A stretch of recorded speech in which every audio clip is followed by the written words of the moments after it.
नमस्कार दोस्तों। ट्रंप साहब से मेरा एक बहुत मासूमाना सवाल है कि अगर जीत इसे कहते हैं तो हार किसे कहते हैं। आपने डंके की चोट पे सब जगह जाके ढिंढोरा मार के बोला कि यूएसए जीत गया वॉर ईरान से। आपके वाइस प्रेसिडेंट भी यही बात बोल रहे हैं, आपके सेक्रेटरी और वॉर भी यही बात बोल रहे हैं, और मागा सपोर्टर्स भी ये बात बोल रहे हैं कि जंग जीत गया है यूएसए ईरान से। हमने जो चाहा था वो हमको मिल गया है, हमारे जितने भी ऑब्जेक्टिव्स थे वो पूरे हो गए हैं। भाई साहब, एक ऑब्जेक्टिव हमको बता दो जो आपका पूरा हुआ हो। सबसे बड़ा ऑब्जेक्टिव आपका क्या था? कि ईरान कभी भी न्यूक्लियर हथियार ना बना पाए और उसके पास जो यूरेनियम है 440 केजी वो हमको मिल जाए। दोनों में से कुछ हुआ क्या? ईरान ने तो कहीं कभी ये लिख के नहीं दिया कि हम कभी भी नहीं बनाएंगे फ्यूचर में। हाँ, उन्होंने जो 5 साल पहले संधि हुई थी उसमें जरूर बोला था, लेकिन अब वो नहीं बोल रहे हैं क्योंकि आपने खुद वो संधि को कैंसिल किया था। आप उससे पीछे हट गए। आपका ये भी एक फंक्शन पूरा नहीं हुआ। अच्छा, दूसरा, आपने कहा कि आप लॉन्ग रेंज मिसाइल नहीं बना सकते। ठीक है साहब, 2000 किलोमीटर से ज्यादा की। अब आप बोल रहे हो कि हम उसको लिमिट करेंगे। अब यार, एक बार वॉर खत्म हो जाए उसके बाद तुम कहां, ईरान कहां? ईरान अपना करता रहेगा जो उसको करना होगा, वो बता के थोड़ी ना करेगा आपको। अच्छा जी, ये दो मेन चीज हो गई। तीसरी जो उसके रिजल्ट में आई वो था स्टेट ऑफ हार्मोस। वॉर के पहले तो वो खुला हुआ था, वॉर के बाद बंद हो गया। और अगर अभी जो आपके बीच में एक पीस टॉक हो रही है, सीज फायर टॉक्स हो गई है, अगर उसके बाद भी स्टेट ऑफ हॉर्मोस खुलता है तो चुंगी लगेगी।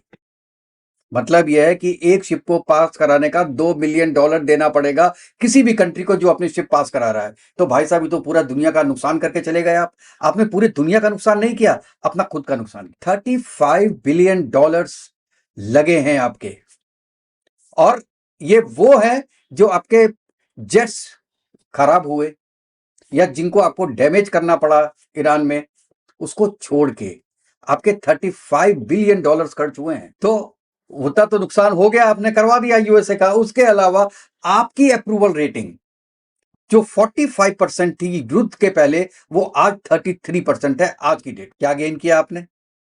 चलिए, उसके बाद आपने पाकिस्तान के थ्रू किसी ना किसी तरीके से आपने बात करके और कहा कि ठीक है, हम पाकिस्तान इस्लामाबाद में 2 दिन के लिए बैठ जाते हैं, 19 और 20 तारीख में साहब, ईरान साहब आके हमसे बात कर लो और हमारा पीछा छोड़ो, हमको निकालो। और मैं ये गारंटी के साथ देता हूं दोस्तों कि अमेरिका दोबारा इस वॉर में नहीं आएगा। अगर वॉर होती है आज के दिन में तो वो होगी इजराइल और ईरान के बीच में, क्योंकि इजराइल ऑलरेडी लेबनान को ठोक रहा है।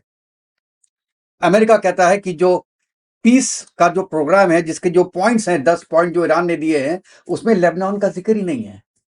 लेबनान कहता है कि लेबनान के जिक्र के अलावा हम बात क्या करेंगे? ये तो बहुत इंपॉर्टेंट टॉपिक है जो ईरान और यूएस के बीच में होगा।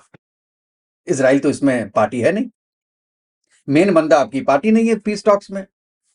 चलिए, ये भी हो गया, मैं कहता हूं ये भी हो गया, बातचीत हो गई। लेबनान का क्या करोगे? वो हिजबुल्लाह को मारे बिना छोड़ेगा इजराइल? यहां पे भी आपकी कूटनीति फेल हुई है। आपने आज अपने ट्वीट में बोला है कि हम तैयार हैं और 15 दिन के अंदर अगर ईरान नहीं माना तो हम दोबारा उस पर अटैक कर देंगे। आप कभी नहीं करोगे, क्योंकि आपने पाकिस्तान को, एक जोकर को बीच में लाके उसके थ्रू आपने अपने को इस वॉर से बाहर किया है, क्योंकि you are losing everything, you are not gaining anything. इसके अलावा एक बात सोचो, आपका मकसद था वहां पे रिजीम चेंज करने का, हो गई क्या? एक लेयर मरी, दूसरी लेयर आ गई, दूसरी लेयर मरेगी, तीसरी लेयर आ गई। अभी तक शासन तो उन्हीं का है। आईआरजीसी कंट्रोल पहले भी कर रही थी, आज भी कर रही है।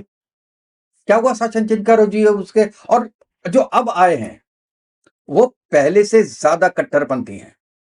मतलब आपने फायदे की जगह नुकसान कर दिया। और बताएं एक दो बातें और आपको, कि जितनी भी गल्फ कंट्रीज हैं जिनको यूएस की सपोर्ट का भरोसा था, यूएस की सिक्योरिटी का भरोसा था पूरे गल्फ कंट्रीज को, वो आज छिन्न भिन्न हो गया। उनका भरोसा डगमगा गया है।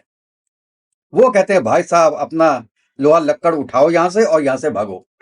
हम तुम्हें पैसे भी दे रहे हैं, तुम्हारे कारण हमको ईरान मारा जा रहा है, बेमतलब में हम मरे जा रहे हैं, हमारा कोई लेना एक ना देना दो। और तुमने क्या किया वहां पे बैठ के, अभी दोबारा मारा तो हम देखेंगे, तिबारा मारा तो हम देखेंगे। वो कूट रहा है ईरान, आप कुछ नहीं कर पाए, अब गल्फ कंट्री है, तुम भागो यहां से। कितनी बड़ी बेइज्जती है, कितनी बड़ी बेइज्जती है आपकी और यूएस की, आपने कराई है पूरे यूएस की। बड़े बड़े बोलना बहुत आसान है, ट्वीट करने बहुत आसान होते हैं कि रात को 8 बजे, सुबह 6 बजे, दोपहर के 12 बजे तक अगर ईरान ने माफी नहीं मांगी और मेरी शर्तें नहीं मानी तो मैं बर्बाद कर दूंगा, नस्लें खराब कर दूंगा। नस्लें ऐसे खराब होती हैं? 4000 साल पुरानी एक सभ्यता है, वो आप खत्म कर दोगे? अरे आपकी सभ्यता तो 300 साल पुरानी है, इतनी सभ्यता को 4000 साल की आप खत्म नहीं कर सकते। ये बोलना ही आपके लिए बहुत बड़ा पाप था। और दूसरा, ये बोला आपने इसलिए क्योंकि आप फ्रस्ट्रेट हो गए थे, आपको बाहर निकलना था वॉर से। दुनिया में कोई आपका नहीं रह गया, कोई सगा नहीं हुआ, क्योंकि ऐसा कोई सगा नहीं जिससे तुमने ठगा नहीं।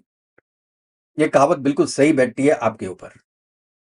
और इसीलिए आपको केवल एक बंदा मिला, आसिम मुनीर, कि उससे कहा कि भैया हमको निकालो, और आसिम मुनीर ने आपकी पूरी हेल्प की।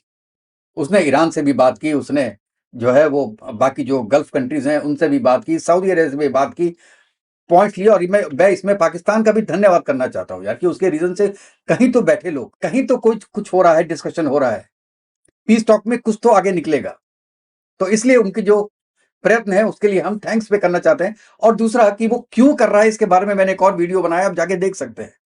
उसमें पूरे रीजंस दिए हुए हैं कि क्यों पाकिस्तान हेल्प करने को तैयार हुआ और क्यों पूरी दुनिया में केवल आसिम मुनीर ही था जो ट्रंप की हेल्प कर सकता था। ये एक दूसरा टॉपिक है। हम आज ही आ रहे हैं कि क्या खोया क्या पाया। गल्फ कंट्रीज की तो बात हो गई, आप नेटो कंट्रीज और यूरोपियन कंट्रीज की बात देखिए। दो धोखे मार रहे हैं, चाहे वो स्पेन का प्रेसिडेंट हो, चाहे वो फ्रांस का प्रेसिडेंट हो, चाहे वो जर्मनी का चांसलर हो, जापान का है, ऑस्ट्रेलिया के हैं। आपके साथ कोई खड़ा हुआ दिखाई नहीं दे रहा है। यूके का स्टैमर भी आपके साथ खड़ा हुआ दिखाई नहीं दे रहा है। वो कह रहे हैं हमारी वॉर है नहीं। आपने हमसे पूछा नहीं वॉर करने के पहले। आप अपने को चौधरी समझ रहे थे ना, कि हम तो पूरे दुनिया के राजा हैं, मालिक हैं, ओनर हैं। जो हमने बोल दिया वो उस दुनिया में फाइनल हो गया। अब बाकी दुनिया को भी पता चल रही है कि अगर एक राजा ऐसा आ जाए जो एक, जिसे कहते हैं, सर फिरा हो और उसके अंदर कुछ प्रॉब्लम्स हो, मेंटल इश्यूज हो, वो दुनिया का कितना कबाड़ा कर सकता है, ये आपने दिखा दिया। तो आपने पाया कुछ नहीं, बस खो ही रहे हैं। उसके बाद आपने कह दिया कि ठीक है, ईरान से कोई भी सामान ले रहा है या ईरान को सामान दे रहा है, डिफेंस इक्विपमेंट्स की बात कर रहा हूं, तो उस पर 50% टैरिफ लगेगा। यार तुम 50% टैरिफ लगा दोगे? तुम तो कल को ये बोल दोगे इंडिया दे रहा है, पाकिस्तान दे रहा है, चाइना दे रहा है, रशिया दे रहा है। आपके पास कोई सबूत होना चाहिए ना, कि बस सुबह उठे, सपना आया, किया, चाइना ने दे दिए, चाहे वो दे रहा हो। लेकिन हर चीज का प्रूफ तो चाहिए होगा ना। लेकिन आपको तो प्रूफ की जरूरत नहीं, क्योंकि आप तो राजा हो ना। आपने जो सोच लिया वो सोच लिया। और सुनिए, अब ये देखिए कि उसके बाद आपकी पोजीशन क्या रह गई। एक ये पाकिस्तान जैसी कंट्री, जो कि एक आतंकवादी कंट्री है। आपने हाफिज सईद का नाम तो सुना होगा, वो यूएस ने ही उसको टेररिस्ट घोषित कर रखा है। चाहे वो जैश ए मोहम्मद के लोग हों, एलईटी के हों, यार वहां पे तो 15 हैं ऐसी संगठन जो कि आतंकवादी घटनाएं करते हैं, वो चाहे हिंदुस्तान में हो या हिंदुस्तान के बाहर हो। और आपने ही उन्हें डिक्लेयर कर रखा है टेररिस्ट ऑर्गेनाइजेशन। और कम से कम 250 ऐसे इंडिविजुअल हैं जो कि आपके लिस्ट में हैं। लेकिन आपको पाकिस्तान के सिवा कोई नहीं मिला। वो तो यही बात हो गई दोस्तों, कि जैसे एक जेब कतरा आपके बगल में खड़ा हो और आप अपने शू लेसेस बांधने के लिए अपना पर्स निकाल के, यार पीछे दिक्कत हो रही है, पर्स निकाल के आपने उसके हाथों में दे दिया, वो लेके भागे। पाकिस्तान भी यही करेगा। आपने अपनी खुद की रेपुटेशन पूरी दुनिया के सामने कम कर दी, पाकिस्तान को अपना मीडिएटर बना के।